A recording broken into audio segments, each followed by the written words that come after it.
श्री शिवाय नमस्तुभ्यम। जय माता दी। दोस्तों, आप सबका मेरे चैनल में स्वागत है। महादेव के भक्त शिव की कृपा पाने के लिए उनकी पूजा करते हैं और शिवलिंग पर जल अवश्य चढ़ाते हैं। शिवलिंग पर जल चढ़ाने का विशेष महत्व बताया गया है। माना जाता है कि जो भक्त सच्चे मन से शिवलिंग की पूजा करता है और जल चढ़ाता है, भगवान शिव उसकी मनोकामना जल्द पूरी करते हैं। शिव पुराण में शिवलिंग पर जल चढ़ाने से कुछ नियमों के बारे में बताया गया है। आइए जानते हैं कि शिवलिंग पर चढ़ा हुआ जल पीना शुभ होता है या अशुभ।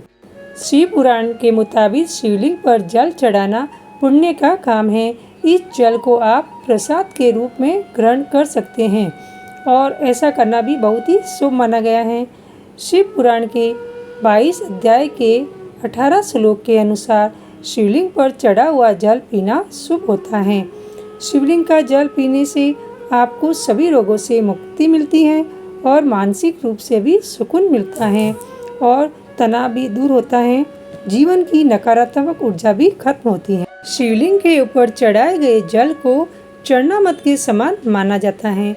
इसे आप भी पी सकते हैं और ऐसा करने से कई प्रकार से रोगों से मुक्ति मिलती है। इस बात का ध्यान रखना जरूरी है कि आप शिवलिंग पर चढ़ाए गए जल को जब पिए तो वह किसी के पैरों पर ना गिरे, मतलब कि आपका चढ़ाया हुआ जल आपके पैरों पर न गिरे। इस बात का भी ध्यान रखना जरूरी है कि शिवलिंग पर चढ़ाया हुआ जल पीते समय शिवलिंग को स्पर्श ना करें। अगर आप ऐसा करते हैं तो आपको शिवलिंग पर चढ़ाए गए जल का पुण्य नहीं मिलेगा। जिस प्रकार पूजा के लिए जल की पवित्रता आवश्यक है, उसी प्रकार पूजा की पवित्रता भी आवश्यक है। यानी शिवजी को जल चढ़ाते समय यह ध्यान रखना भी उतना ही जरूरी है कि किस कलश से उन्हें जल चढ़ाया जाता है। शिवाभिषेक के लिए तांबे का पात्र सबसे अच्छा माना जाता है। कांसे या चांदी के पात्र से अभिषेक करना भी शुभ माना जाता है, लेकिन गलती से भी किसी स्टील के बर्तन से अभिषेक नहीं करना चाहिए। ठीक वैसे ही तांबे के बर्तन से दूध का अभिषेक करना भी अशुभ माना जाता है। महादेव को जल चढ़ाते समय इस बात का विशेष ध्यान रखें कि कभी भी पूर्व दिशा की ओर मुंह करके जल न चढ़ाए। पूर्व दिशा को भगवान शिव का मुख्य प्रवेश द्वार माना जाता है।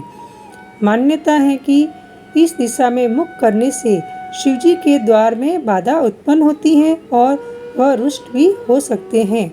इसलिए हमेशा उत्तर दिशा की ओर मुख करके शिवजी को जल समर्पित करना चाहिए।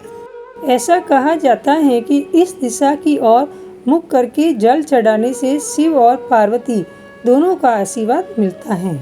देवाधिदेव को जलाभिषेक करते समय शांत मन से धीरे धीरे जल अर्पित करना चाहिए। माना जाता है कि जब हम धीमी धार से महादेव का अभिषेक करते हैं तो महादेव विशेष रूप से प्रसन्न होते हैं।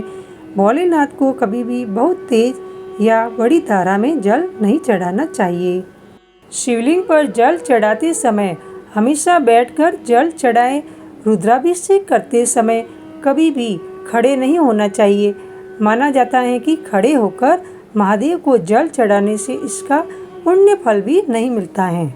आशा करती हूँ कि आपको मेरी वीडियो पसंद आई हो तो लाइक शेयर जरूर कीजिए और अगर आप मेरे चैनल पर पहली बार आए हैं तो सब्सक्राइब करना ना भूलें और बेल बटन को प्रेस करें। इससे क्या होगा कि मैं जो भी नई वीडियो अपलोड करूँगी उसका आपको नोटिफिकेशन मिल जाएगा।